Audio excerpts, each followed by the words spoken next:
regardez TV Rogers, Ottawa.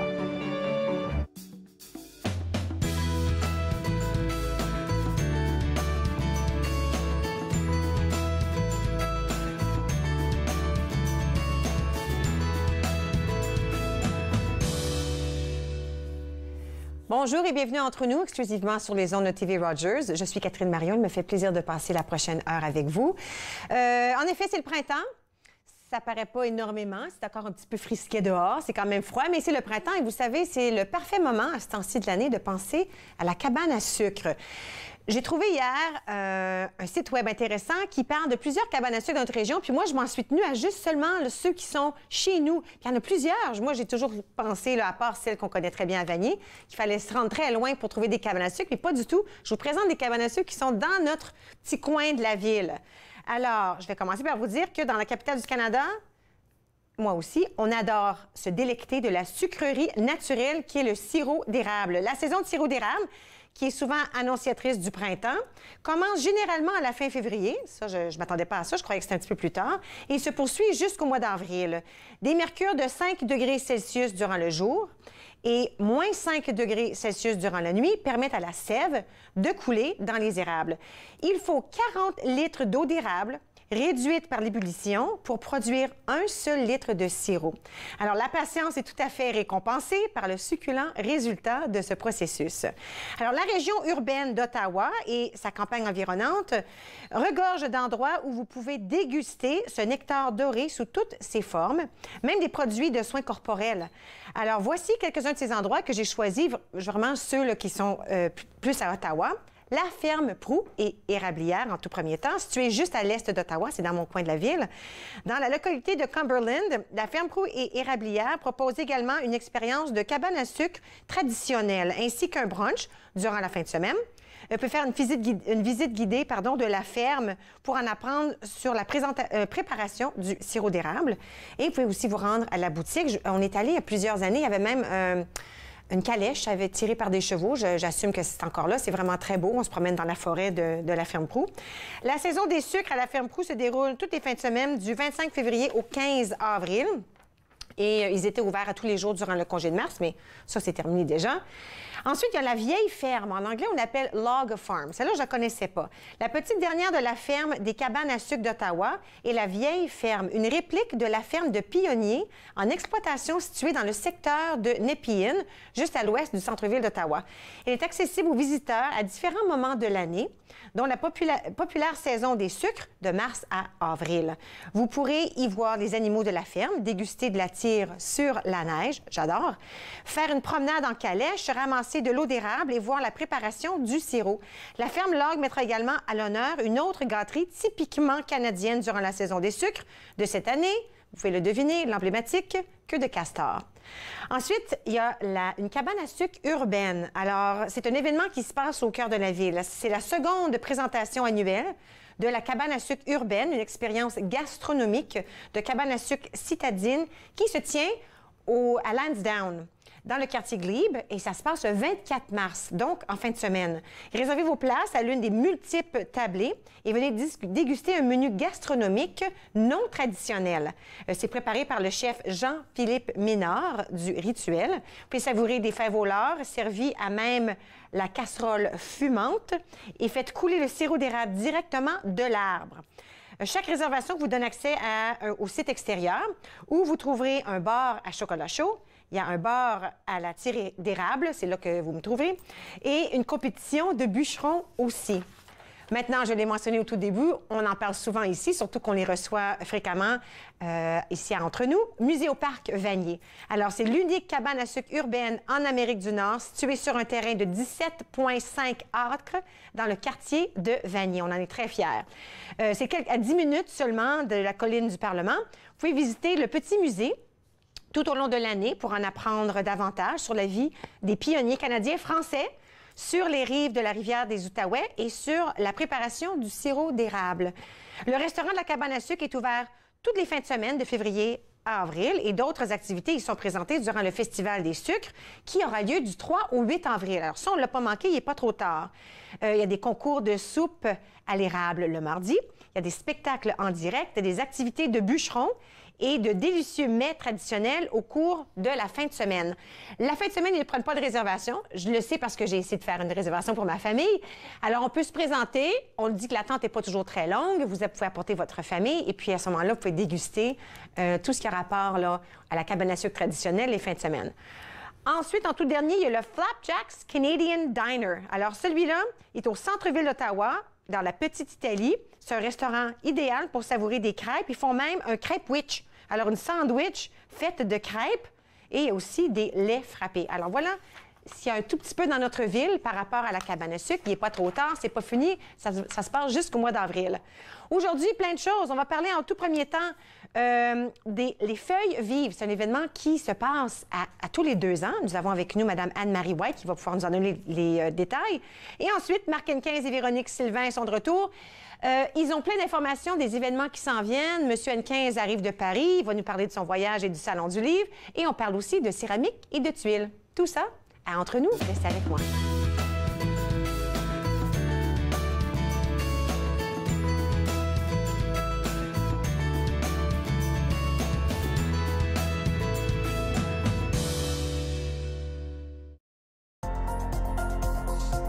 L'émission suivante vous est présentée par la télétransportée Rogers.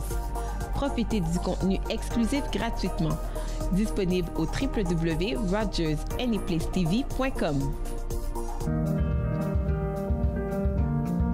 Je suis Dominique Lheureux et je suis bénévole chez TV Rogers. J'ai commencé en tant qu'étudiant coop et j'ai continué parce que j'aimais tellement ça. Donc je continue en tant que bénévole. C'est merveilleux. Quand on est en studio, on fait les caméras, le régie plateau, le son. J'aime ça parce qu'on est comme une famille. Je suis autiste puis je suis capable de faire TV Rogers. Family, it's just extremely important. People move around. Connected for Success has just made it so much easier. For the longest time, I was on cloud 9. It connects you to family. It connects you to the outside world, and it makes you feel connected to the community. It was a whole new experience. You realize then how much you missed out. In fact, connect is my favorite word now. I love that word. It keeps me out of trouble.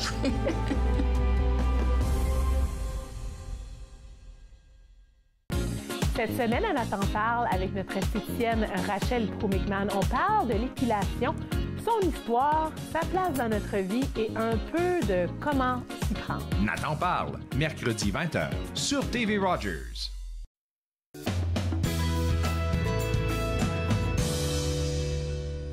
Vous êtes de retour entre nous sur les ondes de TV Rogers. Présentement avec moi, Mme Anne-Marie White, directrice artistique Les Feuilles Vives. Bonjour. Bonjour. On arrive de la Côte d'Ivoire. On arrive de la Côte d'Ivoire. Ça fait mal d'arriver ici, puis il fait encore froid. L'hiver n'est pas fini.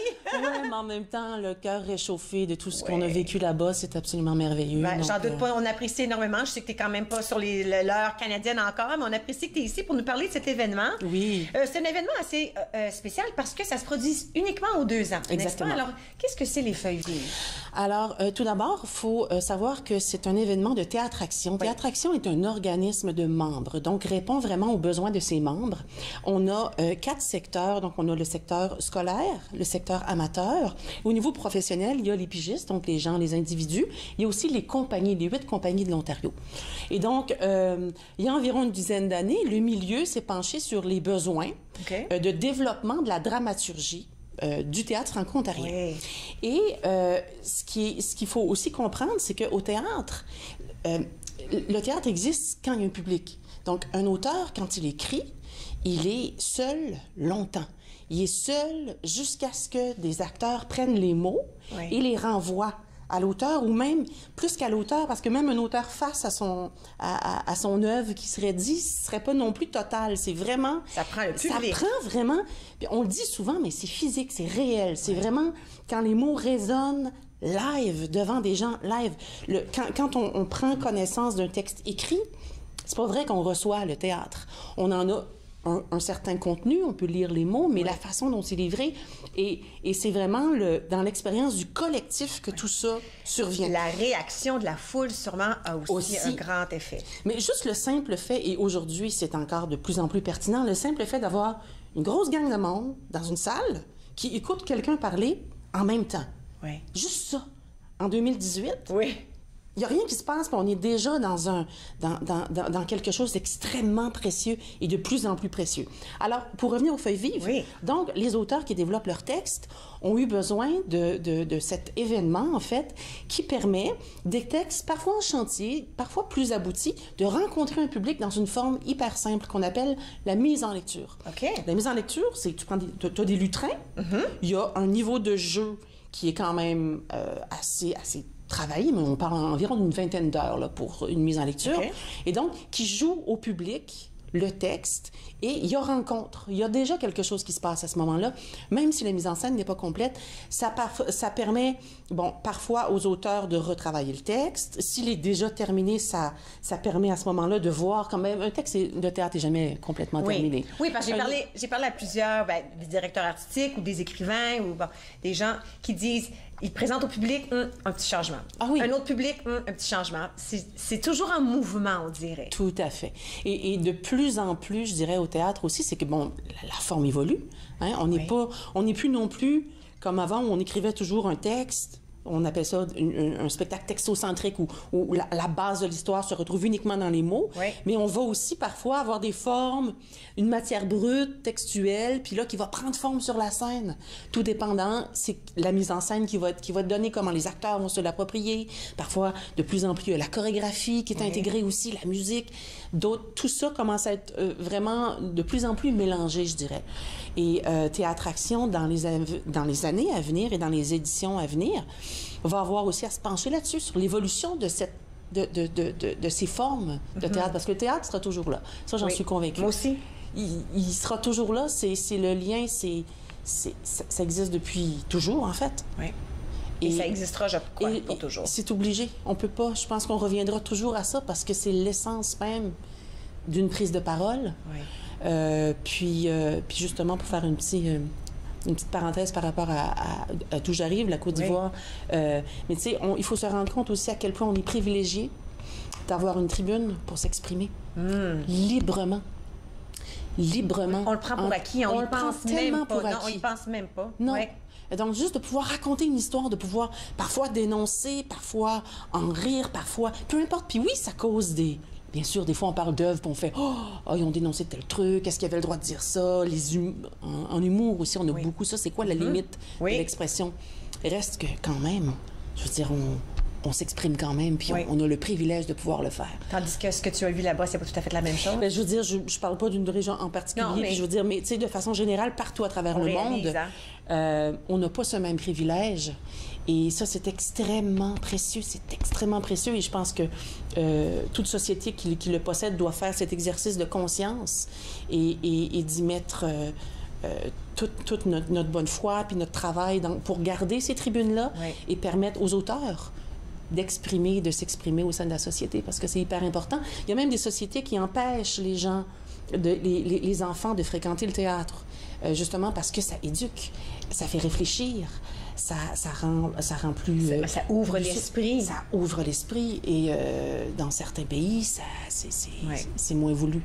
Donc, il y a tout ça aussi pour nos jeunes. Et Théâtre Action fait un travail merveilleux aussi au scolaire pour présenter et faire évoluer le théâtre scolaire aussi. C'est absolument fantastique, le travail qu'ils font en Ontario.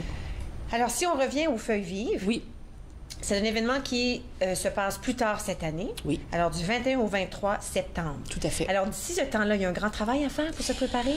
Alors, moi, j'arrive, en fait, au moment où il y a un comité artistique. Moi, je viens tout juste d'être nommée. Oui. Et donc, il y a un comité artistique qui se penche sur les candidatures. Oui. Parce qu'il y a un appel de projet. Donc, tous les auteurs dans l'Ontario sont invités à soumettre des textes. Francophones? Oui. Oh oui. On est dans la francophonie. Oui, tout à fait. On est au théâtre francophone. Okay. On a donc le volet professionnel, mais on a aussi le volet amateur. Ouais. Donc, c'est vraiment un événement qui relie les deux. Donc, là, il va y avoir la sélection, probablement difficile, d'environ 8 textes, plus ou moins 8 textes qui vont être présentés, 8 à 10 textes qui vont être présentés lors de l'événement.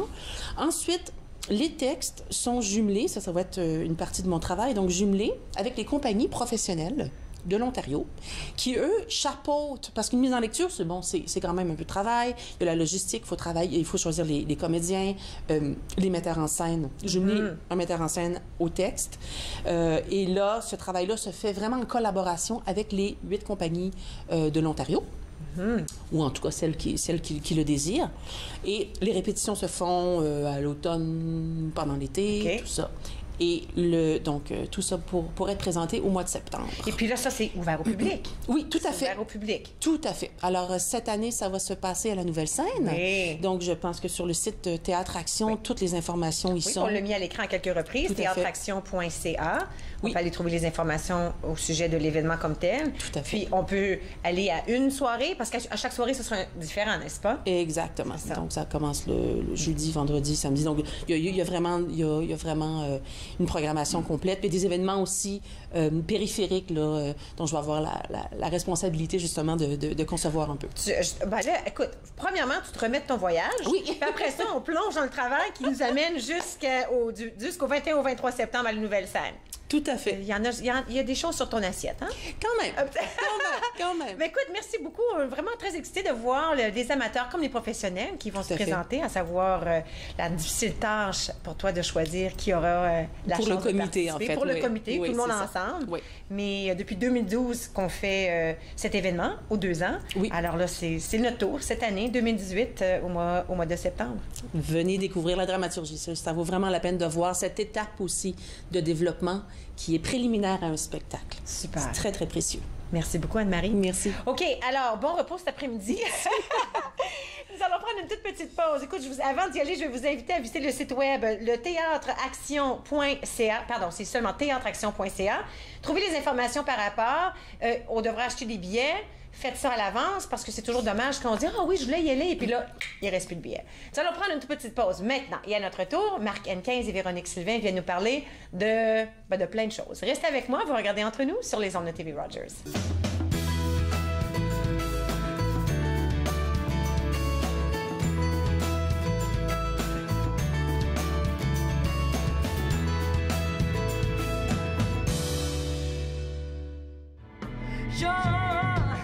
Quand est-ce que le cycle va chanter? Et dans combien de murs de suite on va se planter? Et c'est le désert au parterre. La grosse femme s'époumonne et refuse de se taire. Vents illusoires.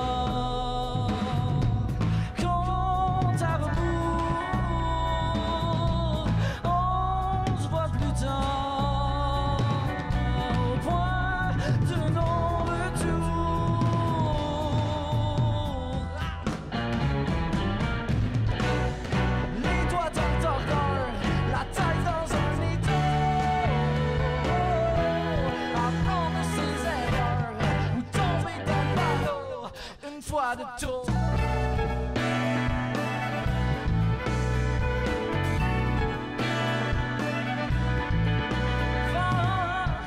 Vent du rêve, pas de la déprime.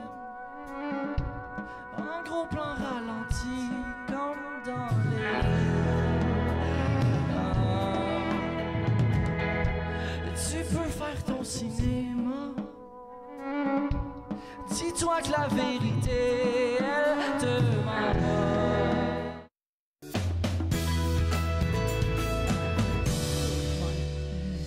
OK, vous êtes de retour entre nous. Moi, je suis déjà en discussion avec Marc et Véronique parce que j'ai l'impression qu'on se connaît depuis toujours. Alors, Marc Hennequin, Véronique Sylvain des Éditions David, rebonjour. Puis j'aime ça parce qu'aujourd'hui, on parle de livres, mais on parle pas nécessairement de nouveaux livres. On parle de ce qui se passe autour des livres. De tout ce qu'il faut faire, en fait, pour promouvoir les livres, les faire connaître, rejoindre les lecteurs aussi. Il y a plein d'événements qui se passent. Anne-Marie qui arrive de la Côte d'Ivoire, puis toi, tu arrives de Paris. J'arrive de Paris. On est triste pour vous deux, hein? Nous autres, tantôt, on disait, moi, je viens d'Orléans, puis toi, t'arrives de Vanier. Mais c'est quand même moins chaud qu'en Côte d'Ivoire, parce qu'il neigeait à Paris. Ah, pour de vrai? Toi, au mois de mars, le 15 mars, j'aurais jamais cru que c'était ça, mais il y avait un peu de neige. Moi, je suis pas trop triste pour toi, là, je dois l'admettre. Non, voilà, mais c'était quand même très agréable d'être à Paris, parce que c'est toujours plaisant. Puis c'était un salon du livre, oui, c'est un gros, en fait, c'est le plus gros, quand même, le plus gros salon du livre francophone au plan international. Est-ce que c'est différent, un salon du livre à Paris, en France, à Paris, là où c'est le français, oui. qu'un salon du livre ici? Si on a du français, là, mais on a un mélange quand on parle de l'Outaouais et d'Ottawa. Oui, sûrement. Que... Oui, puis c'est un salon qui est énorme parce que la littérature en France, comme c'est un domaine très important dans le milieu culturel, donc il y a des très grosses maisons, par exemple le groupe Hachette, qui est une des entreprises dominantes en France dans l'industrie du livre, un chiffre d'affaires, pour te donner un ordre d'idée, de plus de 2 milliards d'euros. Donc c'est des énormes groupes. Évidemment, il y a aussi plein de petits éditeurs qui sont là et qui essayent de pousser leurs livres, ce qui n'est pas évident parce qu'il y a quand même énormément de livres, d'auteurs, d'éditeurs sur le terrain. Hein, ça se passe au pavillon Porte de Versailles, donc au palais d'exposition. Et moi, j'ai la voix un peu enrouée encore parce que je suis encore, comme disent les Français, je suis encore un peu jet-lagué. Ah oui.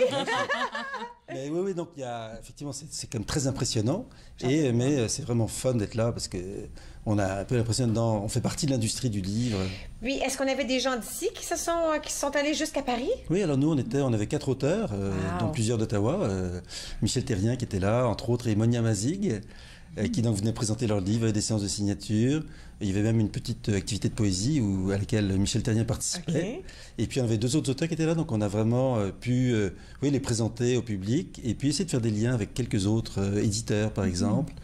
Et petite anecdote, on a rencontré à un moment donné une organisatrice d'un salon du livre à Tahiti, à Papeete, à Tahiti, qui s'est montrée intéressée à peut-être inviter nos auteurs. Alors, donc là, ce serait quand même chouette. C'est un auteur d'un livre qu'on a présenté ici? Oui, Basculer dans l'enfer. Oui, je m'en souviens de ça. OK, mais ça, c'est intéressant. Voilà, c'est bien pour nos auteurs d'ici qui se font voir à travers le monde, si on veut. C'est quand même important d'être à Paris, devant un public. Donc, c'est vraiment une belle... créer des liens. Une belle occasion. Wow. Alors, le Salon du livre à Paris, un grand succès. C'est ça, voilà. Mais là, le Salon du livre de l'Outaouais, ça, c'est arrivé un tout petit peu avant. Oui, ça aussi, c'est un grand succès. Il y a 2 semaines. 2 semaines, OK. Oui, c'est vraiment, le Salon du livre de l'Outaouais, c'est vraiment notre salon aussi, parce que déjà, on publie beaucoup d'auteurs de la région.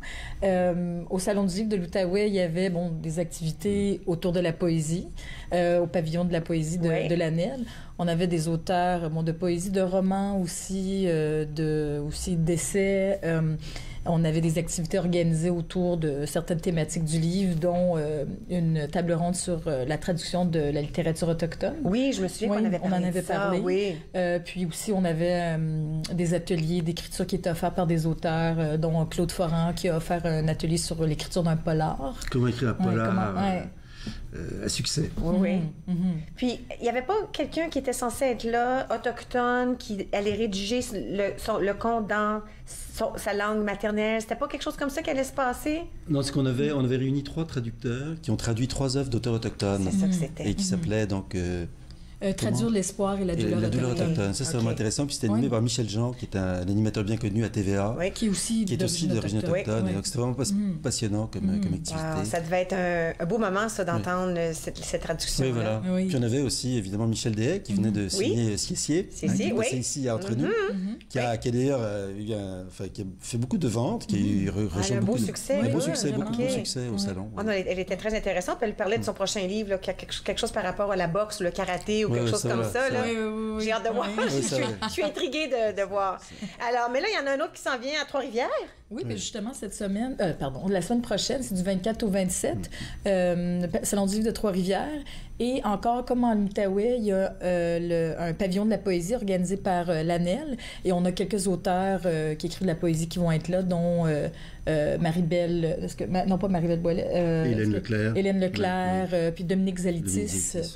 Donc encore, on fait une place spéciale à la poésie au salon. Et je voulais aussi souligner qu'aujourd'hui, le 21 mars, c'est la Journée internationale de la poésie. Donc, c'est la journée du printemps et la journée de la poésie. J'aime ça.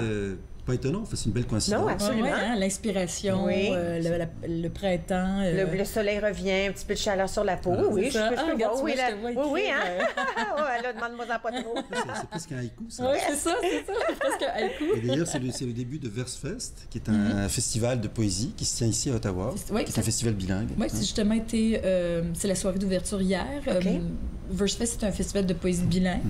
Et cette année, je pense pour une quatrième, ça c'est la 4e édition où la présence francophone est quand même assez importante. Hier, je sais que pendant la cérémonie d'ouverture, il y avait Natacha Canapé-Fontaine, qui est une auteure d'origine autochtone aussi.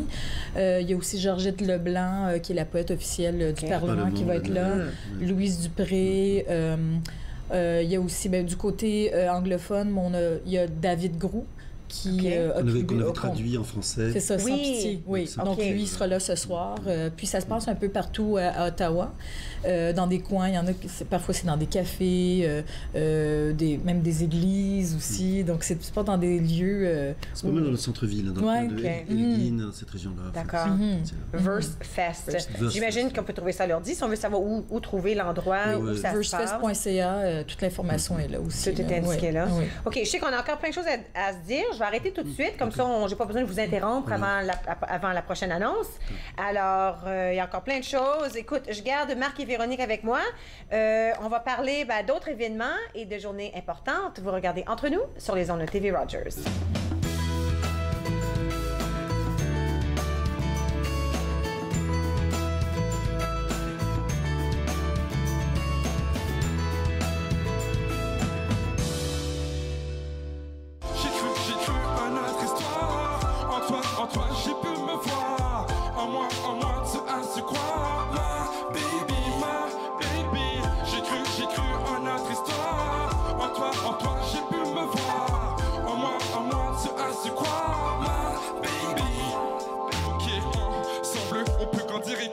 Tremble quand je te vois sourire et je t'entends rire. Je pense que c'est toi qui m'aides à rester droit. Au toucher de tes doigts, couverture dans le droit. Si je suis là aujourd'hui, c'est parce que quand je suis tombé, tu m'as tendu la main pour me relever. Si je suis pas parti, c'est grâce à ta générosité, à l'espace que tu m'as alloué. Si je t'appelle bébé, c'est que pour moi tu symbolises la joie, l'aventure et la découverte de la vie. Donc je te dis merci, car tu as rétabli, embelli le cœur d'un homme devenu zombie. Espérer restaurer sur le chemin du bonheur. Nouvelle destinée et ça en ton honneur. So à l'intérieur, ouais mon cœur vibre comme un enfant qui a la joie de vivre. J'ai cru en notre histoire. En toi, j'ai pu me voir. En moi, tu as su croire. Ma baby. J'ai cru en notre histoire. En toi, j'ai pu me voir. En moi, tu as su croire. Ma baby. Wow, quelle joie d'être en bon état, avec ma famille et toi dans mes bras. Ok, partons à Paris, ensuite vers Nantes, pour un tête-à-tête sous des étoiles filantes. Ouais,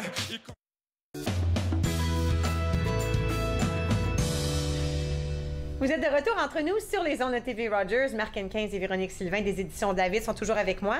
On parlait du Salon du Livre, Outaouais, Trois-Rivières, à Paris. J'ai une petite question pour vous autres. Là. Oui. Avec l'arrivée de la tablette et des gens qui ils amènent cette tablette-là, il y a toutes sortes de noms pour ça, pour lire à la plage, ou lire dans les autobus, ou lire à la maison.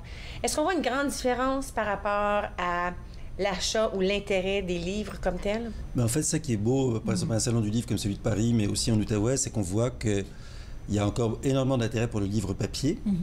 Les ventes de livres numériques, quand même, plafonnent beaucoup. En tout cas, du côté francophone, c'est moins que 7-8% des ventes. Donc, c'est un peu marginal. Ce qui est bien parce que ça ajoute un autre mode de lecture. Il y a aussi les livres audio qui sont de plus en plus populaires, qui est une autre forme. Donc, oui, alors, on aime la lecture, on veut promouvoir la lecture indépendamment. Moi, je suis une femme au livre. Je ne peux pas concevoir pas tourner une plage. Moi, j'aime l'odeur d'un livre, j'aime le toucher, j'aime mettre mon signet. J'ai un signet pour chacun de mes... C'est bon. Mais c'est intéressant de savoir, ça m'encourage à savoir qu'il y a quand même un intérêt à l'auteur, à l'écrivain et le papier comme tel, le livre comme tel. Oui, puis je dirais même que le fait que le livre numérique, justement, concurrence au livre papier, encourage les éditeurs à faire des livres peut-être un peu plus soignés. Donc le livre devient encore plus un objet, si je peux dire, qu'on a plaisir justement à tenir, à collectionner aussi dans sa bibliothèque. Alors que facile à porter aussi, collection de poches, par exemple. Donc, je trouve que la lecture est en bonne santé, si on peut dire. J'adore apprendre ça. Voilà. En parlant de bonne santé de lecture, la Journée mondiale du livre et du droit de l'auteur.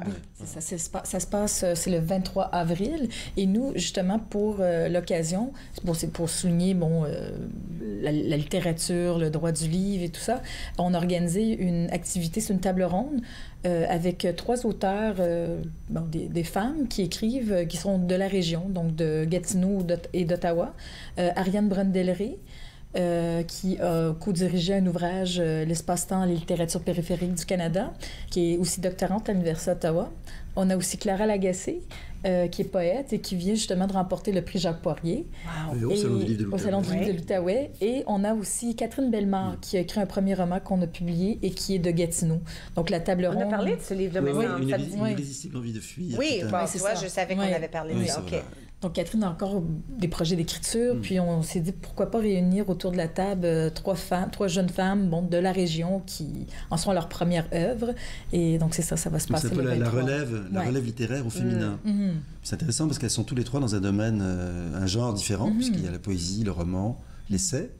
Et ça démontre comment il y a, parce qu'on parlait tantôt du dynamisme de la lecture, du fait qu'il y a encore beaucoup de lecteurs, mais il y a aussi beaucoup d'auteurs. Oui, avec différents types d'écriture, que ce soit un roman ou que ce soit de la poésie ou des lettres. Il y a plusieurs façons d'écrire et de se faire lire et de se faire entendre. Tout à fait, oui. Et donc c'est très bon signe qu'il y ait encore justement de jeunes auteurs, parce que c'est vrai qu'il y a aussi beaucoup d'auteurs qui écrivent à un certain âge parce que ils ont plus de temps et tout, mais il y a aussi des gens, des jeunes, hommes et femmes. En l'occurrence, là, c'est 3 jeunes femmes qui ont moins de 30 ans, toutes les 3, je crois, et qui donc ont envie de faire une carrière dans la littérature. Alors ça se passe le 23 avril. Est-ce que c'est un événement ouvert au public? Oui, c'est ouvert au public. C'est de 17h à 19h à l'Université d'Ottawa. Le lieu exact reste à confirmer. Là, je suis encore en train de voir quel endroit, mais ce serait sur campus à l'Université d'Ottawa. C'est l'UNESCO, en fait, qui a décrété cette journée-là. Oui, désolé. Je crois que c'est en 77 ou 79. Donc, la journée mondiale du livre. Et le droit de l'auteur. Oui, du droit d'auteur, pour souligner l'importance aussi qu'on rémunère les auteurs. Puis c'est une question qui est un peu dans l'air actuellement, parce que le gouvernement fédéral est en train de revoir la loi sur le droit d'auteur. Parce qu'à un moment donné, les auteurs, il faut bien qu'ils soient rémunérés pour le travail qu'ils font.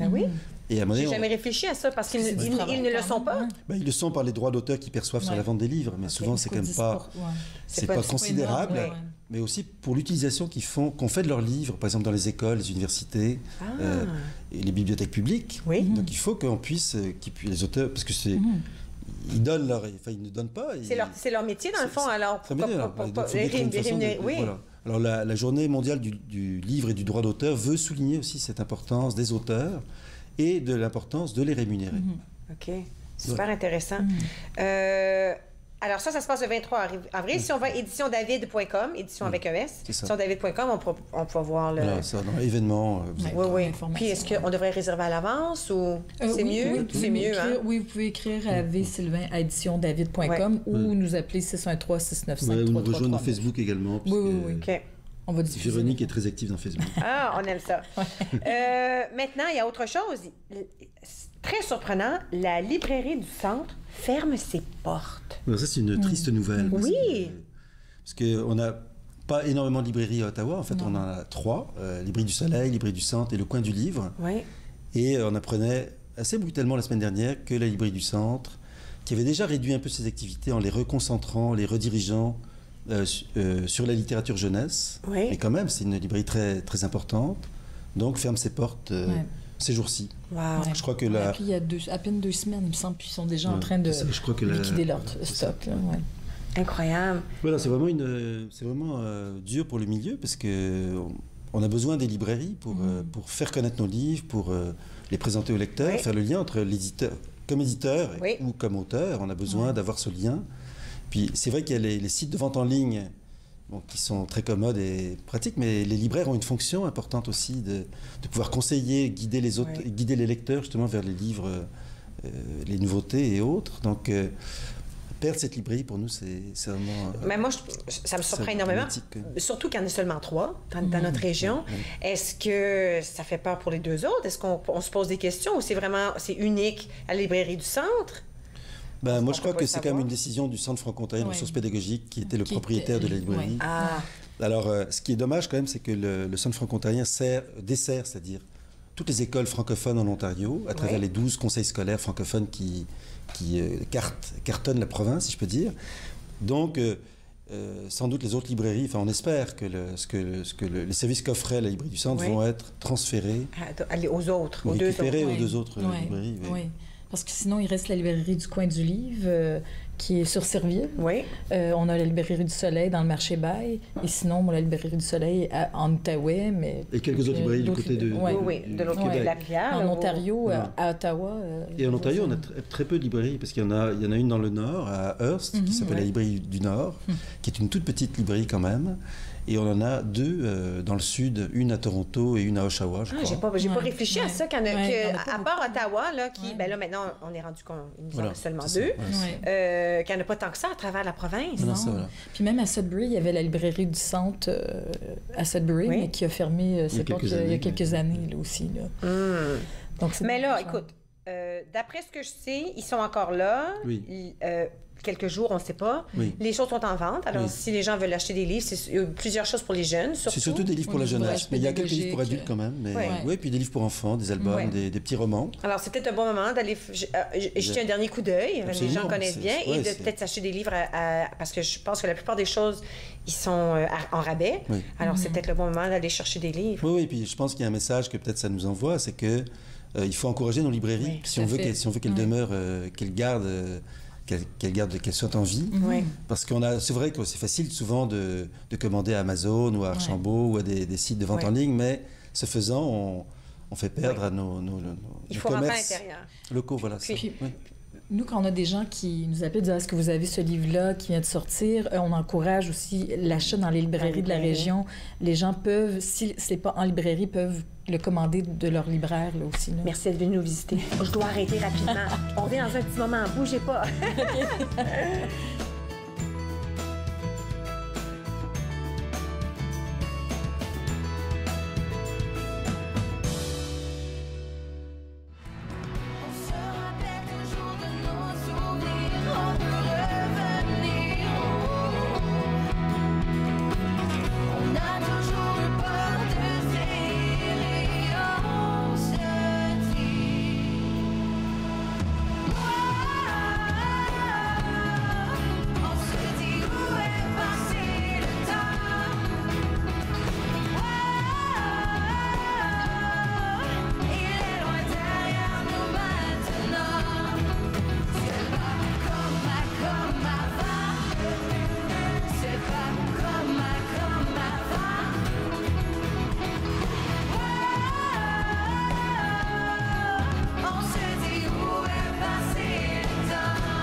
Vous êtes de retour entre nous sur les ondes de TV Rogers. Nous allons nous attarder à la décoration, le décor de notre maison.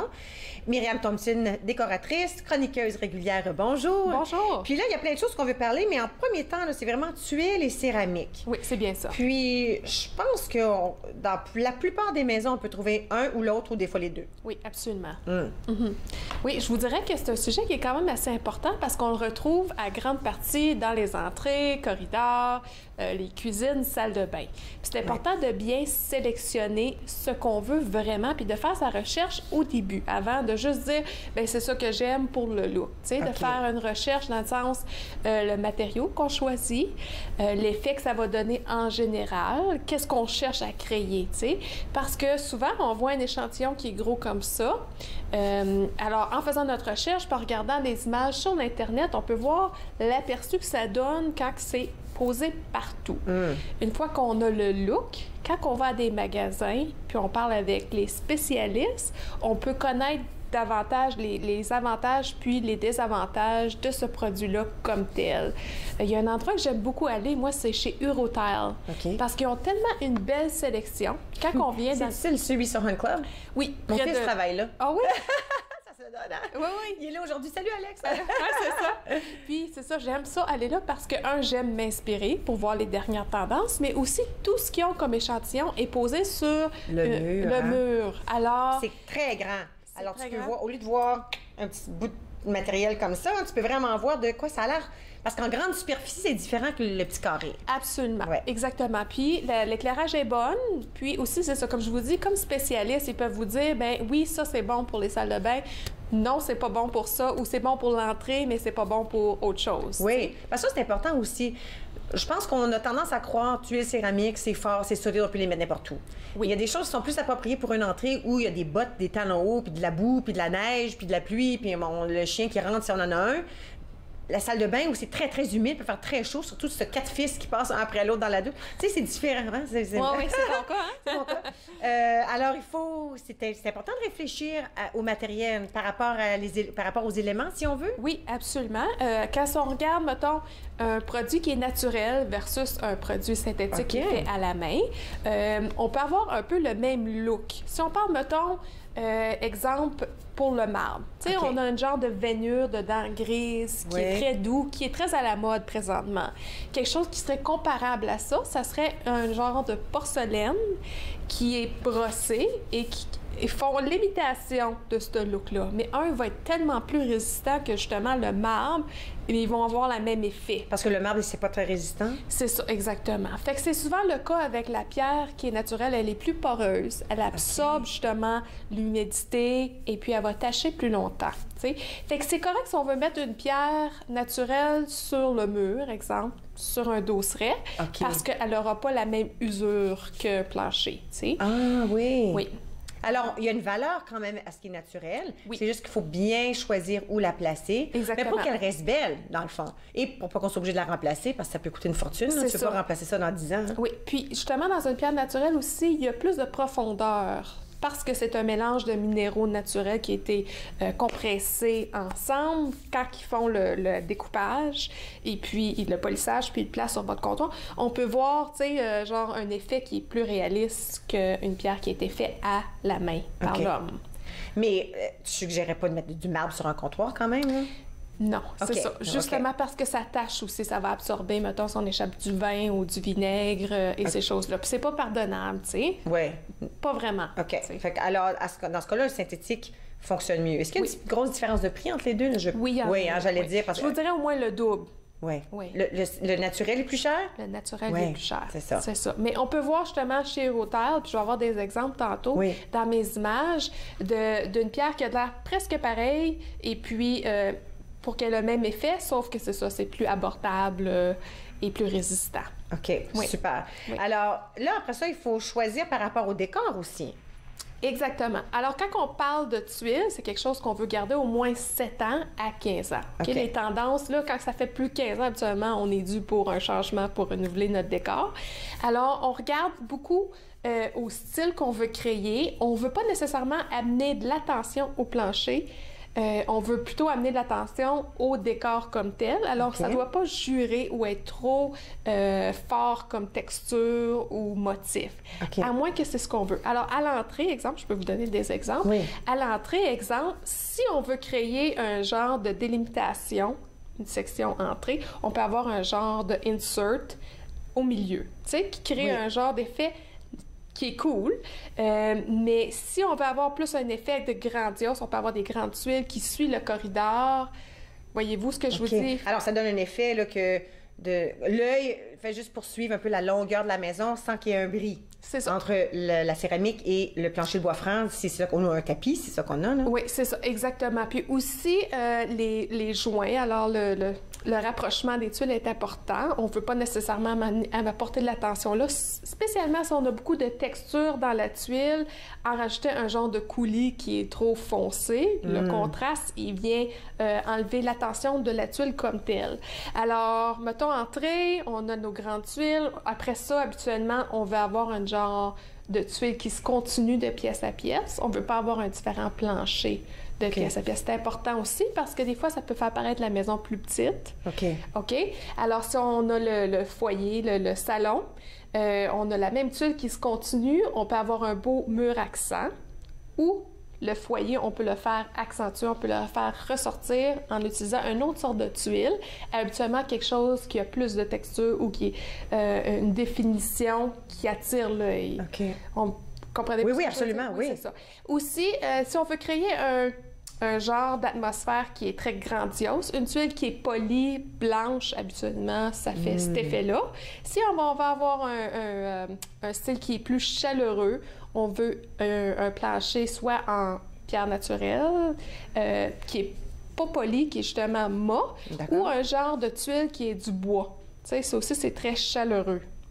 Une fois qu'on a ça au salon, on a le foyer qui ressort. Dans la cuisine, on peut continuer avec le même plancher. De plus en plus, c'est la tendance, justement, de ne pas avoir une différente céramique pour le plancher. Alors, on garde le même. On a nos cabinets. On choisit le comptoir qui fait un petit contraste. Le dosseret, par exemple, c'est une place où on peut faire un peu de folie. Oui, on peut s'amuser avec ça. Oui, exactement. Fait qu'on voudrait, justement, qu'il ressorte un peu plus. Sans qu'ils viennent trop voler l'attention ou distraire des grandes armoires puis du comptoir. On veut quelque chose qui va avoir un beau contraste, habituellement qui a une plus petite définition que qu'est-ce qui se passe en avant de nous, tu sais. Wow, j'adore tes idées. Oui. Tu restes avec moi? Oui, absolument. On va prendre une toute petite pause. On va continuer la discussion par rapport au décor, tuiles, céramique, comptoir. C'est excitant. Tu me donnes le goût de changer ma maison. Mon chum, il sera pas content. Non? OK. Alors, Myriam reste avec moi. Je vous invite à rester avec moi aussi. Vous regardez Entre nous sur les ondes de TV Rogers.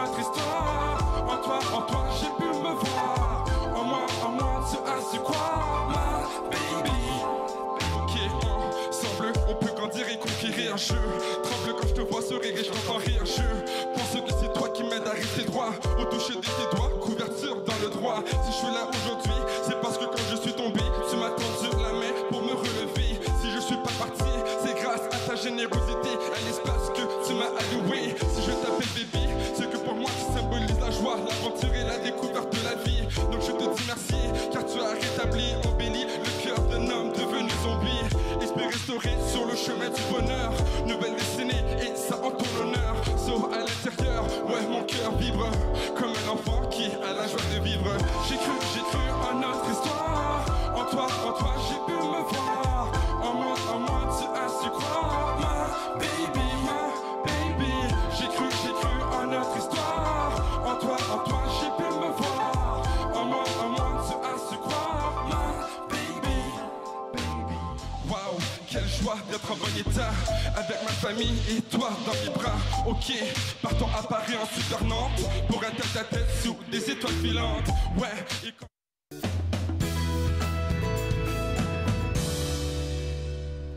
Vous êtes de retour entre nous sur les ondes de TV Rogers. On parlait décor de nos maisons, plus spécifiquement tuiles et céramiques, avec Myriam Thompson, qui est notre décoratrice. Bonjour. Bonjour. Alors là, on sait un peu ce qu'on doit faire dans l'entrée. On veut un peu là, que ça soit très ouvert, qu'il y ait un thème, si on veut, que ça se poursuive dans la cuisine. Oui, c'est ça. Pour les salles de bain, ça peut être un différent thème, justement, parce que ça fait pas partie du plancher principal. Okay. Habituellement, il y a une porte, évidemment. Oui. Alors, dans la salle de bain, dépendamment de qu'est-ce qu'on veut faire ressortir, si c'est la douche, le bain, la vanité, on va choisir une tuile qui a plus de détails. Souvent, on va mettre une genre de bordure qui est au niveau de l'œil. et ensuite une céramique au mur. Dans la douche, on recommande quelque chose qui est quand même assez neutre au plancher à cause des taches de savon. Puis tout ça, c'est dur à laver. Surtout le coulis qui est foncé. C'est une chose à considérer absolument. Mais pour qu'est-ce que les murs... C'est à considérer. Il faudrait le mettre ou ne pas le mettre, de coulis foncé? Pas le mettre. Ne pas le mettre, OK. Oui, c'est ça. Puis pour les murs, aussi, on voit aussi beaucoup de céramique. Ça serait quelque chose qui est lavable, qui ne retient pas l'eau. Alors, tu sais, les coulis d'eau partout. Mais c'est ça, c'est vraiment de faire ressortir certaines choses. Fait que si c'est à la vanité, on va choisir un petit tuile qui a beaucoup de texture pour faire ressortir la vanité, tu sais. Les céramiques au plancher, les tuiles, les céramiques qu'on met sur le plancher, est-ce que c'est fragile? Comme si... Moi, il m'avait fait tellement peur. Ça fait longtemps qu'on est chez nous, 14 ans à peu près. Là. Puis il me semble qu'il avait dit, faites attention comment vous frottez. Mais je me dis, sac-idou, c'est pas naturel là, ce qu'on a mis sur le sol parce qu'on n'avait pas ces sous-là. Non. Ça doit pas être difficile à laver. Je peux pas croire que je vais abîmer, que je vais blesser mon affaire si je frotte avec une guenille. Oui, des fois, on peut graffiner la tuile. OK. Oui, OK, mais là, on voudra pas prendre le fameux SOS, là, comment on appelle ça? Ça serait plus pour les résidus de savon. OK. Puis ça laisse des taches, puis on doit frotter. Je vous dirais, la tuile la plus résistante, ça serait la porcelaine. Alors, en mettant une tuile porcelaine, habituellement, elle se casse moins. Elle ne prend pas l'humidité. Puis, c'est ça, je vous dirais que c'est celle qui a la plus longue durée. Qui est la plus forte, si on veut. Super intéressant. OK, alors là, dans la salle de bain, on a tout décoré. Est-ce qu'on veut voir quelles sont les tendances? Oui, absolument. On a des images ici que j'aimerais vous montrer. Oui. Les dernières tendances. Super. Alors, qu'est-ce qui est vraiment in présentement? C'est les formes géométriques. Wow! OK? Et les mosaïques. Alors, on voit ici... Je ne peux pas imaginer ça sur une grande superficie, par contre. Non, ça serait probablement un dosseret ou un mur qui est un mur accent. Okay. Absolument. Alors, on a des différentes formes. Quand même, les couleurs...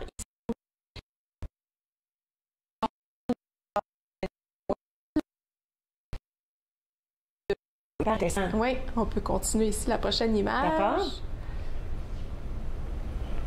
On va voir la prochaine image. Voilà. OK. Ici, on voit beaucoup le patron de herringbone, qui était la forme ici de bois qui est insérée ensemble. Dans le gris. On parle de celle qui est un peu gris en bas à droite. Oui, c'est ça. Ça serait bien justement pour une grande superficie parce que c'est quand même assez naturel. C'est pas une couleur qui est trop prononcée, puis ça fait vraiment beau dans un décor. Wow. À la gauche, c'est une imitation de bois recyclé qui ont fait un genre de forme pour composer un design intéressant. Mais c'est de la céramique. C'est aussi de la céramique. C'est tellement bien fait parce que j'aurais dit, OK, je pensais qu'on parlait de céramique, mais non, c'est ça que c'est, sauf créé à la main en céramique. Oui, c'est bien ça. Wow! Ça pourrait être bien dans une entrée, ça. Ça a l'air comme mon plancher de bois franc. On dirait que ça continue le thème de ma maison. J'aime ça. Absolument. Ici, j'ai mis des tuiles un peu plus funky si on veut créer quelque chose de cool.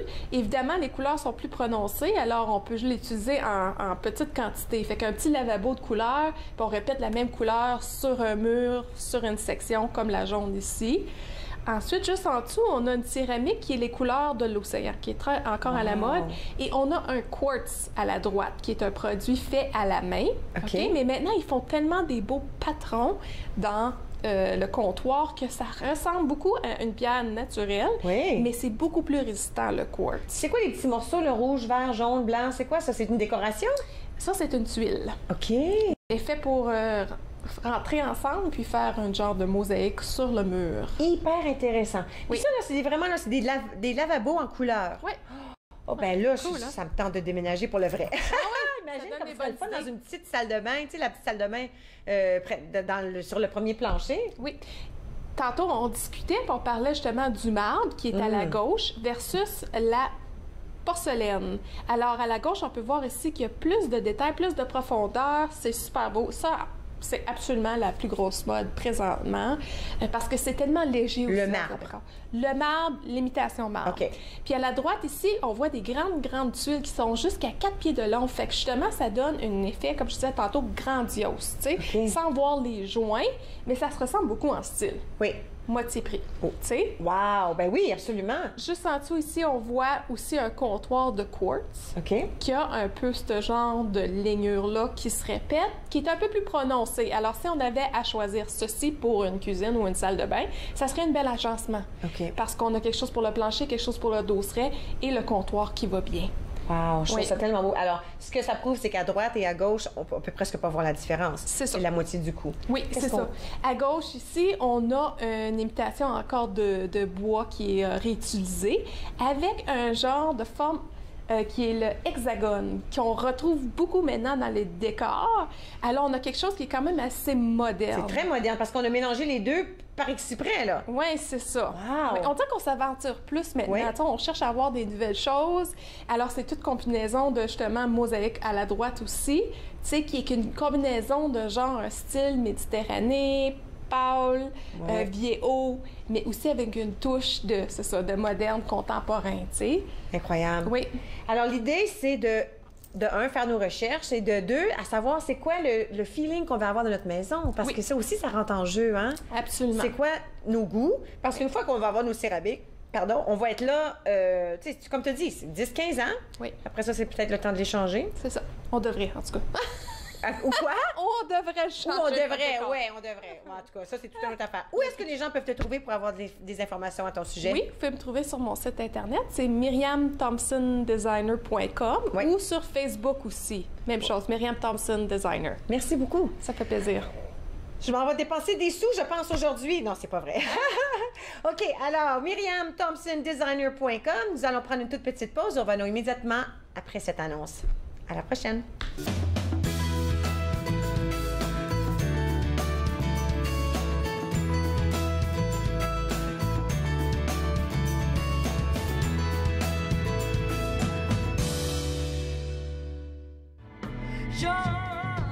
Et quand est-ce que c'est prochain?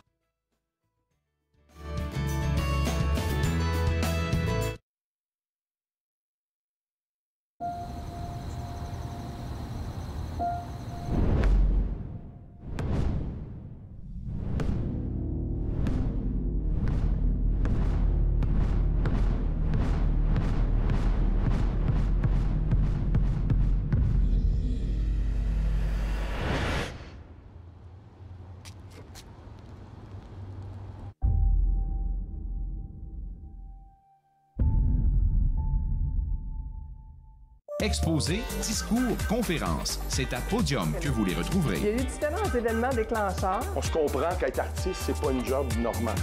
Podium, mardi 21h sur TV Rogers.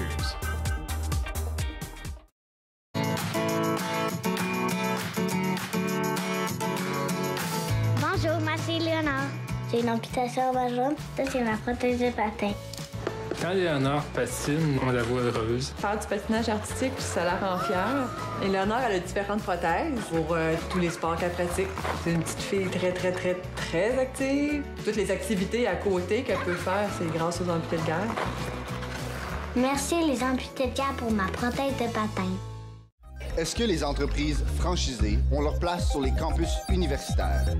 Et donc, devrions-nous les bannir? Pour en savoir plus, écoutez Riposte, votre émission de débat. Riposte, jeudi 19h sur TV Rogers.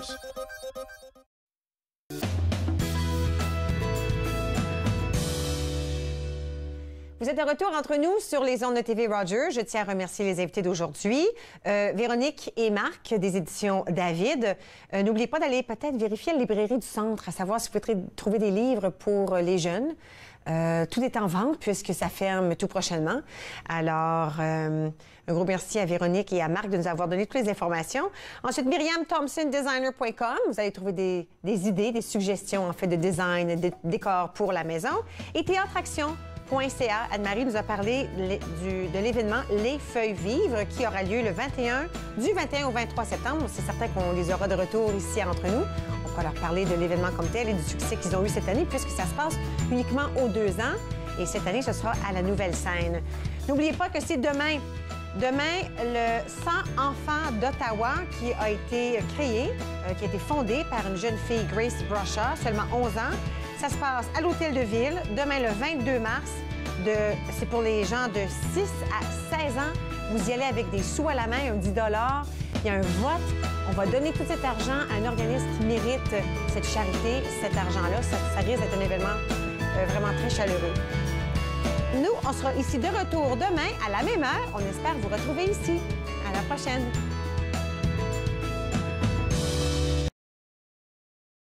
Faites-nous part de vos commentaires en composant le 613-521-2323 par courriel sur Facebook et Twitter.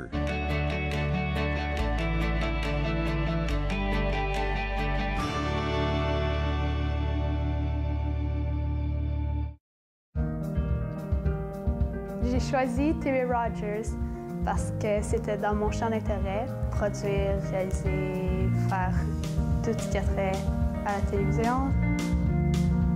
Voir comment que ça se passait en arrière de l'écran, les caméras, le montage. Tu le sais pas quand tu commences à regarder la télé puis tu te dis, il y a quelqu'un qui pèse sur un bouton qui fait « Hey ». Family, it's just extremely important. People move around. Connected for Success has just made it so much easier. For the longest time, I was on cloud nine. It connects you to family, it connects you to the outside world, and it makes you feel connected to the community. It was a whole new experience. You realize then how much you missed out. In fact, connect is my favorite word now. I love that word. It keeps me out of trouble.